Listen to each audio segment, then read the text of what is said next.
Should Florida State fans be worried about Mike Norvell's comments?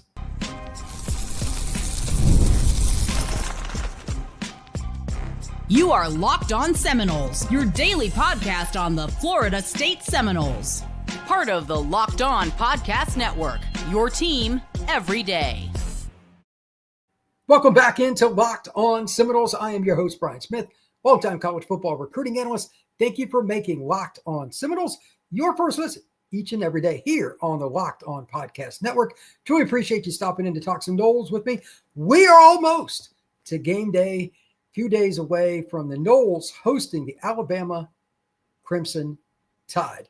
Today's show is going to talk about quarterbacks a whole lot. We're going to talk about Florida State's depth chart, Tommy Castellanos, Kevin Sperry, etc., where they are with the current starter, where I think they'll be in a year or so, the future, a lot of different perspectives with Florida State and comparing them to other teams like Miami, etc. We're also going to talk about Castellanos specifically. That's probably going to be the main theme, that second part of the show. It's really important that he has a great game against Bama. I've got 4 prime questions that I'm going to answer, and I want Florida State fans to answer. But I am going to start with the following question. Should Florida State fans be concerned with Norvell's comments at his press conference? No, there wasn't any injury news or anything like that. What I'm talking about is him saying we just need to worry about our own team. Not worry about what Bama's doing. It's about us. I thought that was a really interesting comment. Here's my take. I would love to hear yours. For once, I like it when a coach is honest. He propped up Alabama, gave them respect, great program, great challenge, all the right things came out of Mike Norvell's mouth. Kudos.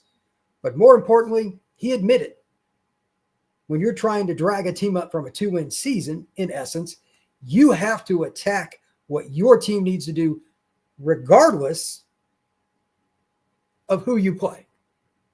Too often, whether it's baseball, basketball, football, hockey, track, I don't care what it is, you worry about the opponent more than just doing the fundamental things in your own program first, especially, again, coming off the season that Florida State did.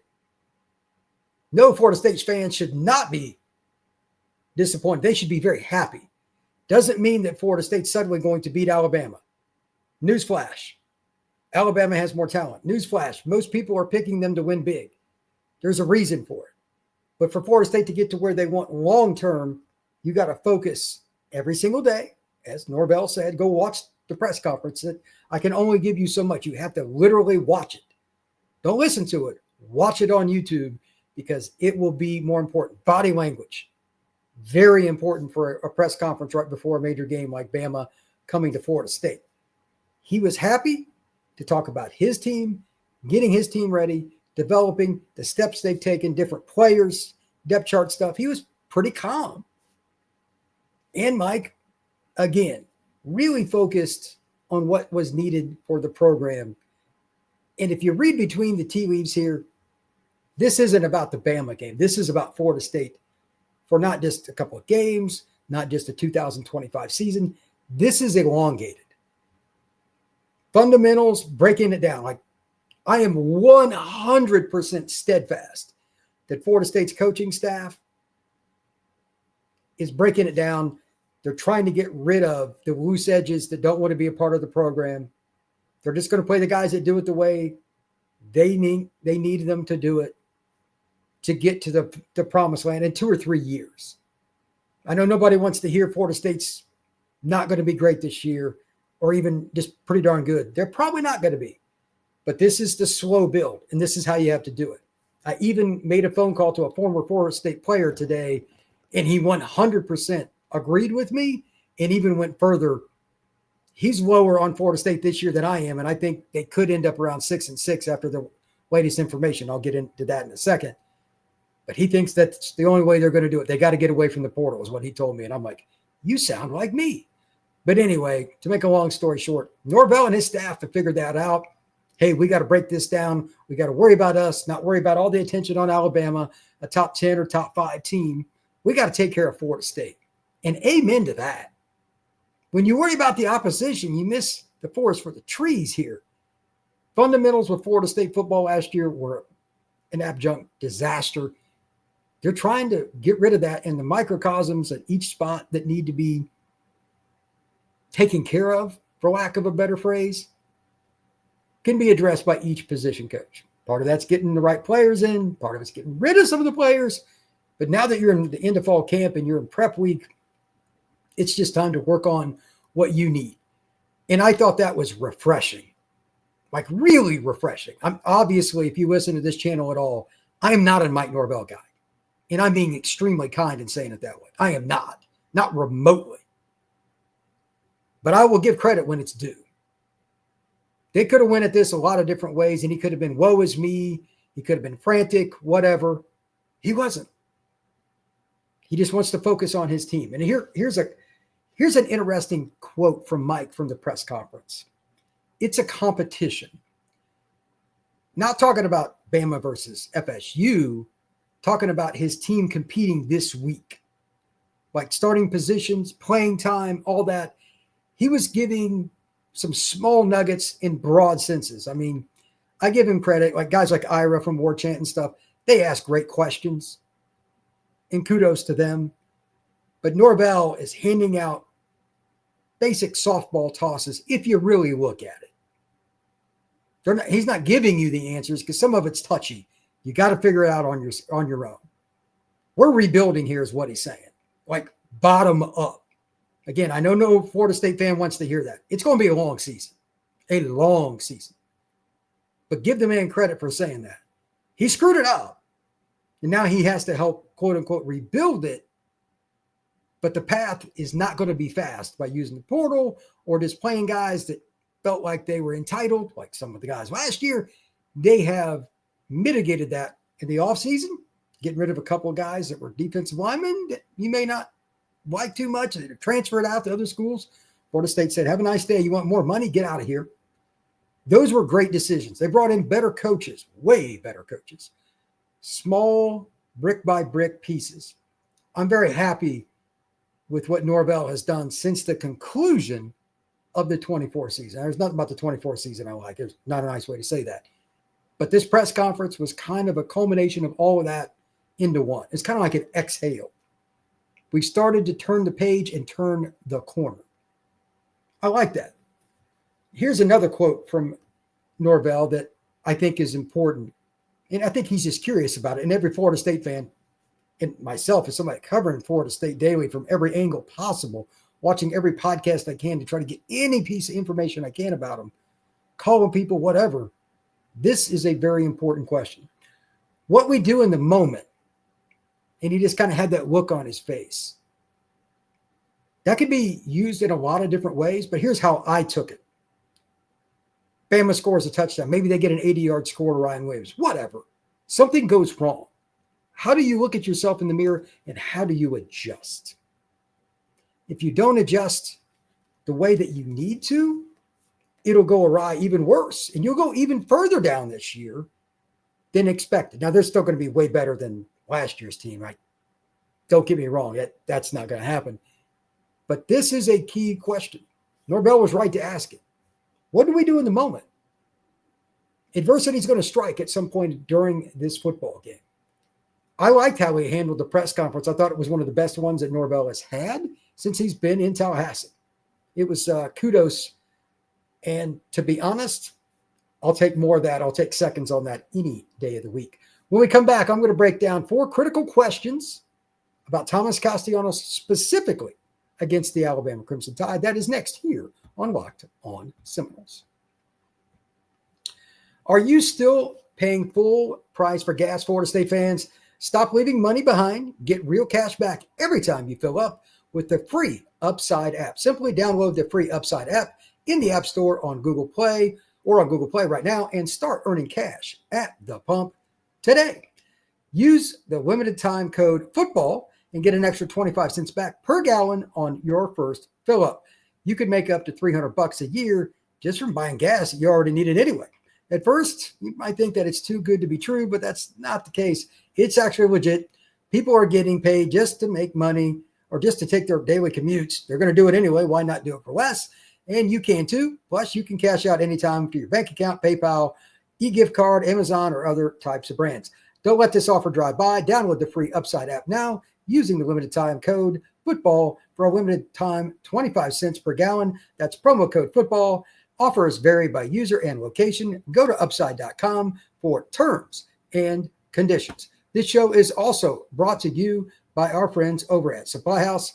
When the opening whistle blows on a new repair, get your crew moving forward with Supply House. Order today and see parts on your doorstep tomorrow. Over 280,000 parts for plumbing, HVAC, and electrical items from the most trusted brands and the most trusted in the business. The real-time inventory and honest lead times keep you from punting projects, while their industry-leading customer service always has you covered. If you need something really quick, they can even do it next day. If you need something that you need to figure out, they've got people to help you find what you need. Make sure you check it out. Join the free Trademaster program today and score serious perks like priority shipping, lower prices, and dedicated support line. Visit supplyhouse.com to sign up for free and use promo code SHCollege5 for 5% off your first order. That's supplyhouse.com. Real people, real service.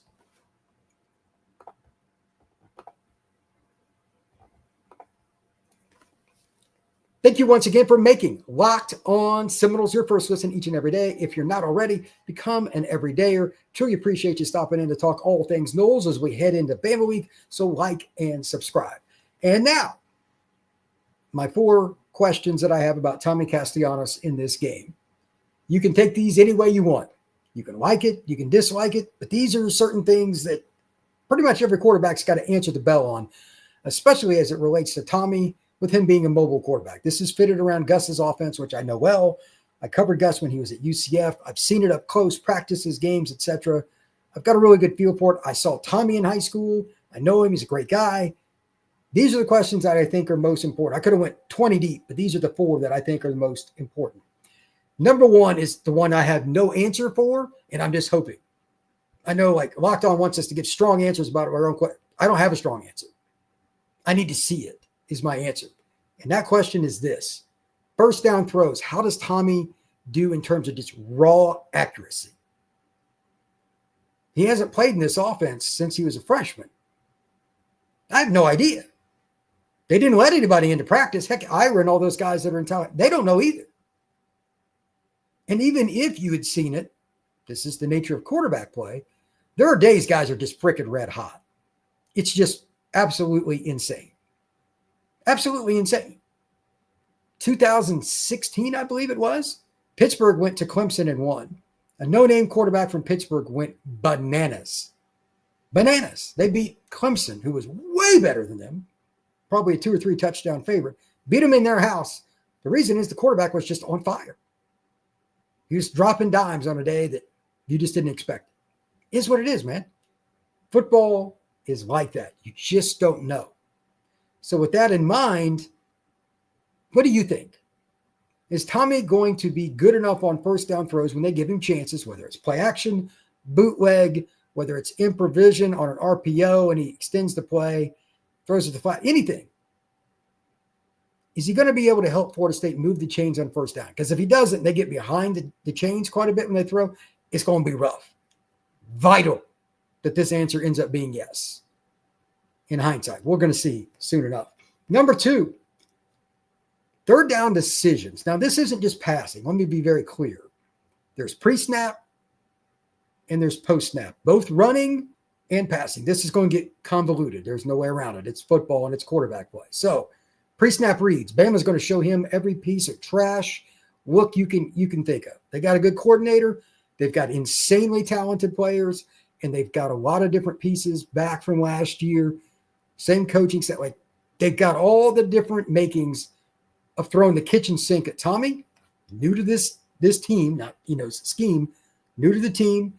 9 out of the 11 starters are transfers from either last year or this year. Like, there's all kinds of reasons to believe Bama's going to run as much complexity as possible. So is Tommy going to get them out of bad plays and into good ones, whether it's getting out of a pass to a run or changing the pass play to something? Is he going to be able to recognize pre-snap? And then secondarily, I guarantee you the following is going to happen. Guarantee it. Bama's going to show a look wanting him to check into something. and then post-snap they're going to change the play anyway. This is where quarterbacks at the NFL level make money. There's only about 5 of them on the planet that are any good at it. In real time, well, you got a guy that's 300 pounds and wants to maim you coming at you, you've got to understand that the guy where you thought you were reading off of, he's moved. You're doing something totally different. Do you trust your players to do it? Can you deliver it while you're about to get hit? All those things. Against a team with more talent, Tommy needs to do that when he's throwing. But then the final piece, and this is the end of the complexity, if it's RPO, when to pull it, when to not, he can't miss on any of those. You can't give away any yardage to Bama. Some of those, he's not even getting the ball. Of course, Tommy's a freaky athlete. He can make plays, but he needs to give. That DN sits back and waits and wants to take Tommy, he's got to hand it off. If the guy in the flat, the H-back is going underneath and they do RPO and he's wide open, throw it to him. Does he make the right decisions with that? And then on top of it, when he does run, this is that extra part I talked about a couple of times leading into this game. Is Tommy going to be able to force himself to slide or get out of bounds, not take hits? He said it the other day on the press conference that he would. He said it. I got to know when a play is over. I thought that was a really mature thing to say. I need to see it. I don't believe that because he's a super competitor that hates to lose. And I get that. Get your butt on the ground. If he gets hurt, this season's going to go in the dirt real quick. We're going to talk about Kevin Sperry in a minute, but is he ready to play? No. They need Tommy to stay healthy. So all those decisions on every play, it's very hard. Number 3, this is the safest one that I'm going to say right out of the gate. If this is not yes, I will be shocked. Tommy's going to run the ball quite a bit. He's going to be on bootlegs, RPOs. They'll probably have some different packages and different run plays, maybe buck sweep, whatever. Look it up. It's a neat play. There's all kinds of different things that Tommy can do. At the end of the day, they say this all the time with running backs and with mobile quarterbacks, it's the same deal. Are you +1? In other words, are you able to beat the +1, which is usually the free safety? There's nobody blocking if you're the quarterback. Like, that's one guy you're down. They've got 11 guys trying to tackle one player. Quarterback doesn't block. There's one free guy. One free guy, minimum. And that doesn't even count the guys that beat blocks. Can Tommy consistently make the first guy miss when he runs? Heck yeah. And if he doesn't, again, I will be floored. Tremendous athlete. Strong. There'll be some plays where he falls forward, stuff like that too. But he has to make them miss for 2 reasons. Not only the obvious yardage, but heck, even 3. Momentum. Like if he jukes a guy real bad, gets the crowd into it, that's a big thing. The sideline, the coaches, all that, that's important too. Yardage, momentum. Then it changes play calls. If Bama sucks at tackling him this first game, they probably didn't tackle a ton in fall camp like most teams don't. Good luck against any mobile quarterback, somebody like Tommy in particular. If he's tearing them up in the first half, whether it's scrambles, RPOs, whatever, they got to change their play calls. They got to change their coverages. You don't plan that way. There's no getting out of that. And that's also why defense coordinators don't dislike playing mobile quarterbacks. They loathe it. It's the one thing you can't account for. Either we're tackling well or we're not. You can't. That's not a scheme thing, really. It's just, dude, just tackle him. But it's not that easy. So if they have to start putting more guys in the box, Deuce Robinson's more effective. Randy Pittman's more effective. Landon Thomas is more effective. Everybody that you put in the lineup has a chance to be in one-on-one coverage more often and with their eyes in the backfield more often on Tommy. Him making the first guy miss, especially the first handful of times in this game, is massive. If they smoke him, get him around the line of scrimmage 2 or 3 times in a row to start the game, it could be a downhill sinking ship. That is a vital part. They must do well there. And then finally, this is one, again, you're only going to get so many of these. Guys got to catch it too, but deep shots. They need him to make guys miss to draw that safety up. These questions were put back to back for a reason. Can you hit your deep shots at a high rate? At least 1 out of 3. They'll throw about a half dozen, I would guess, that are 20-plus yards in the air. Minimum 3 of those got to be completions for Florida State, and 0 can be interceptions. I mean, that's a low for that to really happen, but that's the chance. That's what they need to win this game. And we'll see if I'm right. When we come back, got some more quarterback stuff to discuss. I'm a little nervous about something, but we're going to see what happens, not just with this game, but the rest of the season and next year. We're going to talk about quarterback long-term at Florida State, and maybe that long-term starts really soon. That is next here on Locked On Seminoles.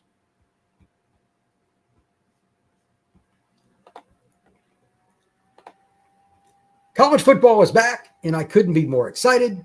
Tailgates, rivalries, the energy in the stands, there's nothing quite like it.